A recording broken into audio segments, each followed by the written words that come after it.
بسم الله الرحمن الرحيم. هل أتاك حديث الغاشية وجوه يومئذ خاشعة عاملة ناصبة تصلى نارا حامية تسقى من عين آنية ليس لهم طعام إلا من ضريع لا يسمن ولا يغني من جوع وجوه يومئذ ناعمة لسعيها راضية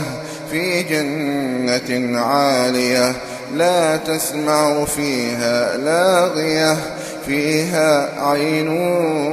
جارية فيها سرر مرفوعة وأكواب موضوعة ونمارق مصفوفة وزرابي مبثوثة أفلا ينظرون إلى الإبل كيف خلقت وإلى السماء كيف رفعت وإلى الجبال كيف نصبت وإلى الأرض كيف سطحت